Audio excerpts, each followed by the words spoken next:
Hello there. Welcome to my campfire. My name is Seraphine, the Midnight Bard. It is my job to travel from place to place, seeking the strange, the bizarre, and the unexplained. When I find such things, I write them in my midnight book, where the evil becomes trapped within its pages. It isn't much, but as they say, it is an honest living.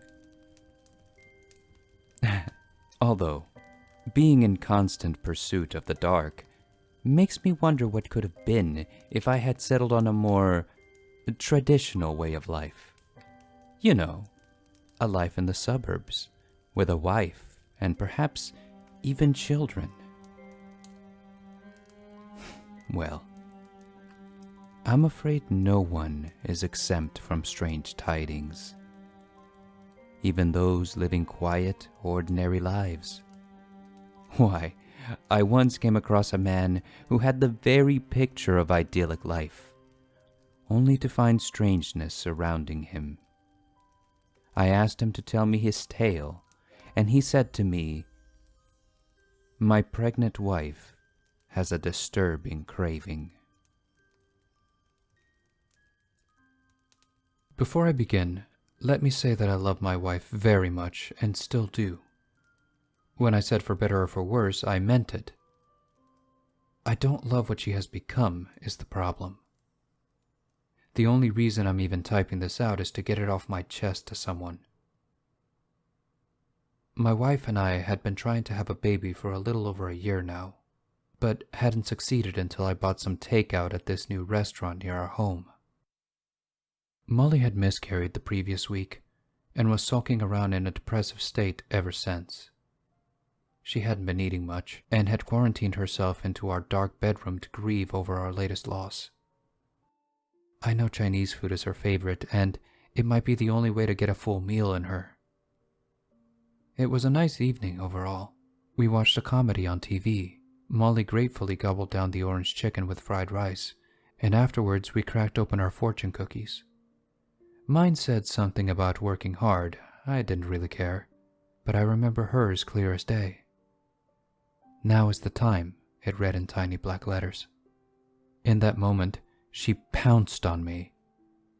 We made love most of the night, and a few weeks later, my wife was pregnant again.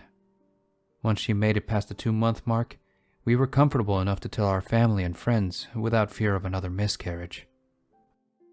I felt like all of our troubles were behind us and looked forward to starting our perfect family together.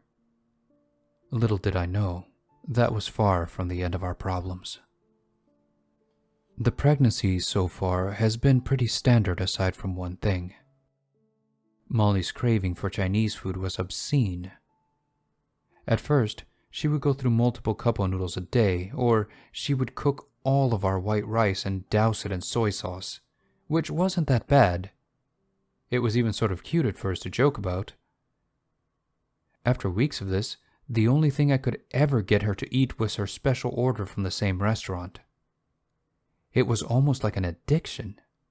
But anyone who's had a pregnant partner in the past will tell you that you never want to be on their bad side. I was having to make daily trips after work to the damn place, and the smell of sriracha had just begun to make me gag.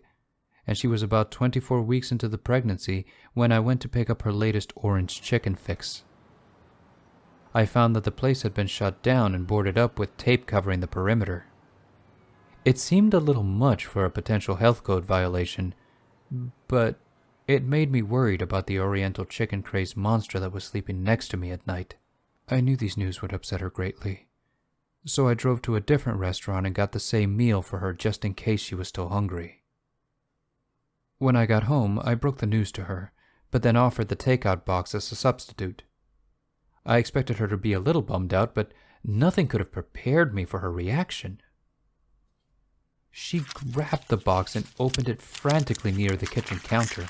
She didn't even get silverware, she just dove into the food with her bare hand. She scooped the warm food into her mouth in a primal way before suddenly halting. She frowned and threw the whole box against the wall, screeching like a banshee that it wasn't the same. I was dumbfounded for a few minutes, unsure of what to do until she stormed off to our bedroom and slammed the door behind her. I convinced myself that her hormones must be the culprit behind her aggressive behavior and proceeded to clean up the mess she'd left behind.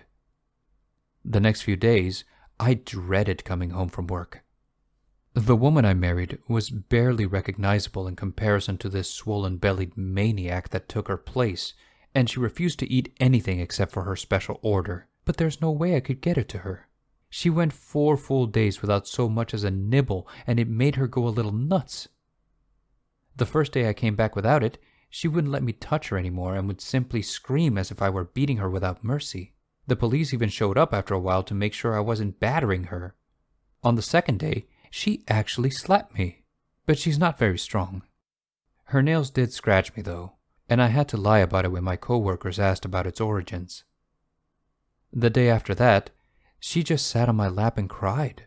The collar of my shirt was covered in snot and drool as she wept for her beloved meal. She begged and begged, but I just couldn't make her understand that it was gone. On the 4th day, she locked me out of our room. She just slid my clothes and toothbrush under the door and then forced me onto the couch that night, the hunger pains keeping her bedridden after that. I had planned to talk to her doctor about fears of her starving when I came home again on the 5th day, ready for her howling scream of disapproval, but instead saw her in the kitchen with a big smile on her face. Just that morning she was hacking bile into our toilet and cursing me for neglect. Now, she was my sweet Molly, cooking what smelled and looked like a stew. I smiled and hugged her gently, rubbing her belly with one hand. It had felt like a lifetime since the last time I held the woman I married. I asked why she seemed so chipper now, and she said that once she ate something, she felt a lot better and realized she didn't need her special order. I was relieved, to say the least, and so was my wallet. But it was only for a short while. I wanted to believe that the woman I shared a home with was back to her normal self again. Of course, I wouldn't be writing this if I had been that lucky. It was about 2 weeks later that I noticed all of the missing pet posters going up around our neighborhood. The standard stuff, really, that I didn't pay too much attention to, until my neighbor John stopped me before I went into my domicile for the rest of the day. "You know, it's dangerous to have a cat with a baby in the house. Could suffocate the poor thing," he told me, which I was seriously confused by since we don't have a cat. I explained this to him, even admitting to my allergy to their fur. But he insisted that 3 days ago my not-quite-back-to-normal wife left our home and came back with a mewling pet carrier. He asked if she needed help, but he said she ignored him and quickly went inside. I asked Molly about it, but she said our neighbor was a nosy bastard and she never brought a cat home with her. I believed her, chalking it up to a lonely old man wanting some brief company, until we flipped on the news that night. We had a nice evening at home, with Molly in a good mood, until we saw our local news reporting in front of the restaurant she had been obsessed with. The young reporter informed our town that the repulsive restaurant had been serving cats as chicken. My wife quickly changed the channel as I gagged and remembered all of the orange chicken and even the few meals I had eaten from there. This is going to sound silly, but I couldn't get the story John told me out of my head after that either. There's plenty of things we could have talked about, but why on earth would he make Molly bringing home a cat? It was painting a disturbing picture of my wife now.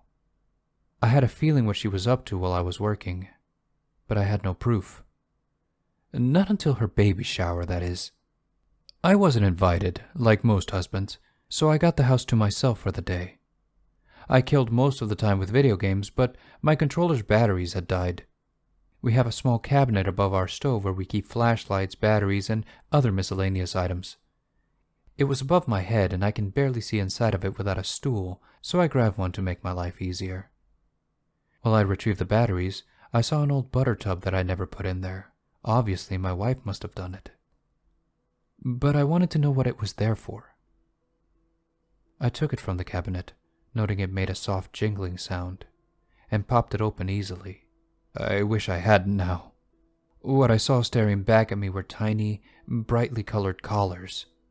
Most were equipped with bells and even name tags. I picked one up, looking it over. It was bright green, white polka dots, silver bell, and a name tag. I didn't read it though. I was more focused on reddish-brown smudges that covered the inside of the bowl and tiny braided collars. I thought I was going to have an anxiety attack until I heard the front door open. I quickly put the collars away and took the batteries I needed before playing the dutiful husband and helping get all the new items from our car for the baby room. She's 36 weeks along in her pregnancy now, and I still haven't confronted her about finding the collars. I was about to wait until after the kids are born, so she doesn't hurt herself to spite me. According to the previous ultrasounds, we're expecting 3 perfectly healthy babies. I know, triplets. A little crazy, right? We went from barely able to have children to having 3 miracles overnight. However, it's not as fantastic as it sounds. Turns out, around the same time my wife had her last miscarriage, she ordered these organic fertility pills online, and apparently they really worked.